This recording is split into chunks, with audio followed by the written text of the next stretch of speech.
그다음에 요번에 우리가 아직도 얘기 안 하고 있는 게 미국에서의 움직임이거든요. 네. 저는 미국에서 가령 주한미군이나 미국에서 만약 그런 정도의 폭력적인 소요 있지 않습니까? 가령 뭐 우리 그 백령도 무슨 작전이라든가 이런 거 같은 거는 근데 그러지 못할걸요? 그 폭력적 소요를 네. 지금 윤석열과 윤석열 일당이 네. 일으킬 것이다. 그걸 발견하고 그렇게 하면 안 된다라고 증거를 제시하니까 반납하지 않고 그대로 자행하고 있다. 네. 이제 이러니까 걱정이 엄청 많은 거고요. 엄청 많죠. 네. 자, 그리고 언론도 이제 이 정도 상황을 정권을 누가 갖느냐 마느냐의 문제로 볼 거냐, 자신의 기득권을 잃느냐 유지하느냐 이걸로 볼 거냐. 정말로 상식적인 눈으로 보면 언론이 이따위 짓을 하면 안 되잖아요. 네. 저도 언론이고 웬만하면 생각 다른 사람 인정하고 싶은데 네. 오히려 내란 세력들을 정당화시켜주는데 언론이 나서고 있고. 아니 근데요. 이거는 그래서 이제 저는 지금 민주당이나 국회나 아니면은 이제 지금 언론에서도 예. 지금 몇 가지를 우리가 해야 되는 게 아직도 암약할지도 모르는 그런 네트워크가 어떤 소요를 일으킬지 모른다. 우리가 왜 이런 불안에서 살아야만 하느냐. 예. 두 번째 이런 거를 만든 이른바 내란 세력들을 우리가 그대로 용납하면 이런 일은 또 일어날 수가 있는 거다. 예, 예. 항상 이 불안을 가지고 있어야 되는 거 아니냐. 예. 그러니까 이거에 대해서는 이 위험을 얘기하는 거는 끊임없이 얘기를 해야 되고요. 그 다음에는 이제 얘기하는 게 우리가 이제 그 다음 단계가 정치권이나 아니면 국회나 아니면은 저기 언론계나 이런 쪽에서도 이런 거를 제대로 방지하는 걸 해야 됩니다라고 얘기하는 것도 끊임없이 얘기해야 되고요. 근데 지금 이제 말씀하시는 대로 이게 너무나 위험합니다라고 얘기하는 거를 그거는 지금 충분히 하고 있다고 저는 보고 있거든요. 국민들의 이 계엄 트라우마가 만만치가 않습니다. 지금 아직도 이게 아직도 우리가 내란이 지금 내전으로 가고 있는 상태에 지금 있잖아요. 근데 이 내전 트라우마가 아직은 트라우마지 이게 실제로 일어난 건 아니잖아요. 네. 그러니까 이게 만약 어디서 일어난다랄 것 같으면 이게 현실화가 된다 그러면 엄청나게 문제가 된다는 얘기는 할 수 있지만 안 일어나게 만들어야죠. 자, 얘기하는 거, 문제 제기하는 거, 그리고 그렇게 하지 말라고 호소하는 걸로는 저는 부족하다. 지금 그 단계 이미 저는 지났다고 보고요. 네. 어떻게 처리를 할 것이냐, 어떻게 조치할 것이냐, 그리고 어떻게 책임을 물을 것인가의 그건 당연하죠. 네. 구체적인 방안을 놓고 만약에 계엄 옹호를 한다거나 내란을 옹호하는 세력에 대해서는 A라는 곳에는 B라는 처방을, C라는 곳에는 D라는 맞습니다. 처방을 내세워서 구체적으로 당신들이 이것을 받아들이지 않았을 경우에는 네. 정치적 법적 책임을 끝까지 물을 것이다. 국민의 네. 이름으로 심판할 것이다라는 걸로 강력하게 네. 방안을 가지고 저는 제시해야 되는 거 아니냐라는 생각이 드는 거죠. 저도 그거는 그렇게 생각이 드는데요. 그다음에 이거는 있습니다. 그러니까 우리가 특검이 되고 나면은 예. 특검이 되면은 이른바 요번에 내란 세력에 대해서는 심판할 수 있는 게 분명히 될 거 아니겠습니까? 예. 그러니까 그거하고 그다음에 지금 우리가 바로 얘기하는 게 내란 선동 세력, 내란 부하 세력, 부하 내동하는 세력 예. 이 부분에 대한 거를 우리가 어떻게 하느냐 이거에 대한 거는 그거를 어떻게 하냐 혹시 비책이 있으신가요? 이것도 무슨 기구를 만들 수가 있나요? 아니 어떻게 우리나라 하냐? 헌법과 예를 들어 법률에 내란과 관련된 것, 저 수계에 대한 것, 그리고 공범에 대한 것, 그리고 동조 세력에 대한 것 다 처벌 규정이 있지 않습니까? 처벌 규정이 있는데 예외 없이 저는 다 적용을 해야 된다고 네, 보죠. 아니 지금 그게 다 적용을 해야 되고요. 지금도 이제 유튜브에도 예. 그런 사람이 있으면 우리가 가서 이거 다 떠가지고 우리가 고발한다. 고발한다. 이러면 싹 없어져요, 그 사람들도. 아니 그렇게 지금 이제 해야 한다는 그렇게 운동을 해야 된다는 지금 거예요. 벌이고 지금 하는 있고요. 거. 네네. 그 증거 하나하나를 채집해놓고 네. 그 시점에 법적 책임을 물을 때 네. 당연히 증거로 이제 써야 된다는 거고 네네. 이걸 매우 정치적인 게임으로 보면서 내란조차도 네. 비상계엄조차도 자기네들의 정치적 게임으로 유튜브 보는 무슨 거예요. 코인 게임으로 보는 그러니까요. 이런 거는 절대로 막아야 됩니다. 그래서 이제 저는 이런 부분에 대한 것들을 반드시 기록으로 남겨놓고 책임을 물어야 네. 다음에 이런 일이 다시는 생기지 않는다라는 그렇습니다. 것이고 네. 그 과정에서 저는 대한민국 국민들이 적극적으로 나서서 국민이 모은 힘으로 이것을 해결을 해야 한다는 생각이 이제 변함이 없습니다. 네. 전체적으로 느슨하기 때문에 걱정이 더 많이 된다. 민주당이 제대로 싸우는 것 같지만 혹시 저기서 무너지면 어떻게 하지?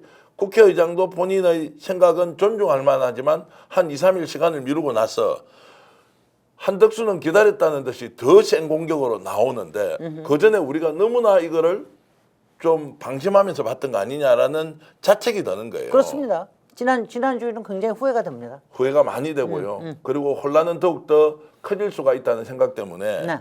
제가 좀 흥분을 많이 했지만 아니, 실제로 걱정이 너무 많이 요새 돼요. 너무 많이 하셔서 제가 보면서도 걱정이 되더라고요. 아니 이들은요 부끄러워하지도 않고요. 아니 정말 잘못했다는 생각이 뻔뻔하고요. 없어요. 그다음에 권성동이 지금 하고 있는 꼬라지를 보면은 권성동은 별의별 소리를 다 하잖아요. 지금도 얘기하면은 뭐 이거는 완전히 저기 그다음에 그 정광훈이니 무슨 뭐 홍준표가 그랬나 누가 그랬나 그런지 모르겠는데 마치 이재명 대표를 내란범이라고 지칭을 하질 않나.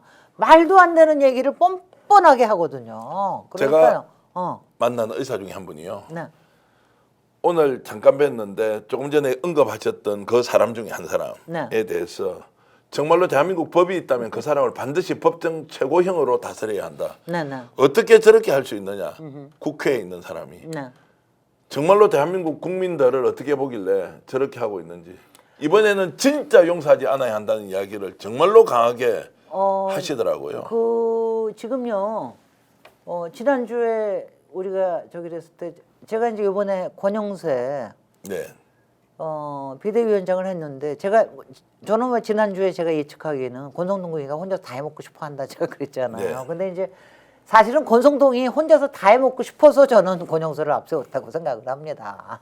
솔직히는 이제 가령 나경원을 세웠으면 나경원은 자기 의견이나 이런 것들을 꽤 얘기를 했을 거예요. 그런데 아마 권영세하고는 뭐 검찰 선후배이기도 하고 그러니까 그래서 같이 하는데 그나마 권영세는 그러니까 권성동은 이렇지 않습니까? 권성동은 자기는 저기 윤석열이 어떻게든 간에 자기는 자기 지역구에서 당선될 수 있는 사람이잖아요. 근데 권영세는 안 그러거든요. 권영세는 수도권 의원이고 그래도 국힘에 그다음에 하나라도 이번에도 뭔가 우리가 뭔가를 만들 수도 있다. 근데 이렇게 하려고 그러면은 이렇게 역행을 하는 방식으로 해서는 안 된다. 근데 제가 알기에는 머리가 더 사악하게 좋기는 권영세가 더 좋아요. 네. 권성동보다. 근데 권성동은 무지하게 뻔뻔하고 권성동은 지금요 말도 안 되는 거를 막 얘기하면서 헌법재판소도 멈칫하게 만들고 네. 대법관도 멈칫하게 만들고 국회의장도 멈칫하게 만들고 그러는 지금 작전을 쓰고 있거든요. 그래서 저는 우리 쪽에서 좀 누가 될지는 모르겠는데 권성동의 저 뻔뻔함과 그 다음에 권영세의 저 교활함을 잘 저기를 할 수 있는 그런 대비는 필요하다는 생각은 합니다. 제가 감각적으로는 이렇게 좀 느낍니다. 지금 예상치 못한 일이 매일 벌어지고 있으니까요. 우리가 걱정과 불안을 엄청 하고 있죠. 그럼에도 불구하고 또 예상치 못한 돌파구가 나올 수도 있다. 그렇습니다. 헌법재판소에서 의견을 내서 재판관 임명하라고 의견을 주는 수도 생기고요. 그렇습니다. 그거는 여론에서 압도적으로 앞서기 때문에 네. 재판관 임명이 이루어질 수도 있다. 두 번째, 직무대행이 내일 탄핵이 되는데요. 새로운 직무대행이 전격적으로 이것을 받아들일 가능성도 하나의 돌파구가 될 수 있다는 것. 수사기관이 지금 좌고우면하고 있지 않습니까? 윤석열에 대한 긴급체포와 구금을 시도할 수 있고 무력 충돌까지 감수하고 나설 수도 있다. 마지막 하나는 국힘 내에서 지금 권성동 권권체제지 않습니까? 권영세 권성동 체제를 인정하고 갈 것이냐. 이러다가는 나라가 완전히 망한다. 라는 것 때문에 네. 소수가 중심이 되어서 다시 일으켜서 나라를 일으켜는 할 수 없다라고 하는 에너지가 분출할 수 있다고도 생각합니다. 그렇습니다. 민주당의 힘만으로 저는 부족하다. 국민들이 나서서 해결하겠지만 그 경우에는 엄청난 국가적 손실이 생길 우려가 있다. 인명 피해를 포함해서. 네네. 그 전에 저는 다른 돌파구가 생기길 간절히 바라고 그럴 수가 있다.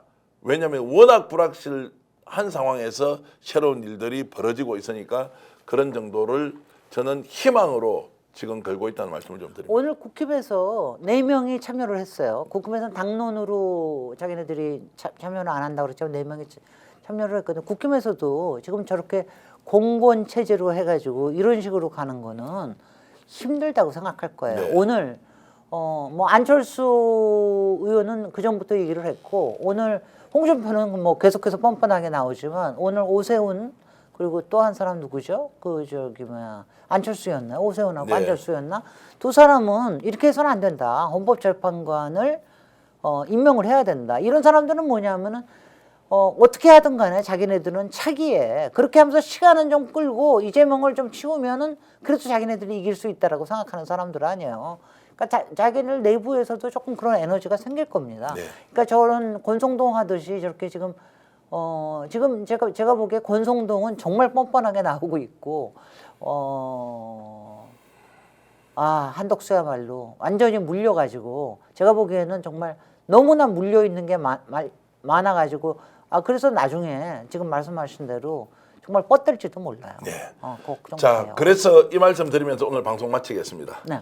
남이 해서 주는 것은 제가 막연하게 희망을 거는 것이고요. 제가 할 수 있는 일은 시청자 여러분들, 국민 여러분들이 저와 함께 할 수 있는 것은 우리가 열심히 싸우는 것밖에 없다. 네. 근데 이제 마지막에 얘기하시면서 저기 우리 정계한 대표님이 얘기하시는 거 이상으로 지금 이제 민주당에서 네. 오늘 밤에 정말 비상 전략 회의를 세우셔야 됩니다. 네. 그리고 국회하고 해가지고 내일은요. 이거 명확하게 그리고 그게 국민들한테 주는 가이던스가 돼야 돼요. 네. 그래야지 모레 우리가 제대로 나올 수가 있거든요. 알겠습니다. 네. 제대로 싸우겠습니다. 의원님 제대로 싸웁시다. 싸웁니다. 싸우는 그리고 것은 될수 우리가 할 수 있습니다. 있는 일입니다. 할 수 있습니다. 자, 그런 확신을 가지고 이 정말로 내란 수계, 내란 세력, 내란 정당 그리고 내란에 지금 부안내동하면서 동조하고 있는 이 집단들 단 한 명도 예외 없이 우리가 반드시 법적 정치적 책임을 물어야 한다는 말씀 드리면서 특집 고소의 전략 저녁 시간에 여러분들과 함께 했는데 방송 모두 마치겠습니다. 시청자 여러분, 저희들이 하고 있는 이 방송 최선을 다해서 계속 만들어 가겠습니다. 여러분 안녕히 계십시오. 고맙습니다.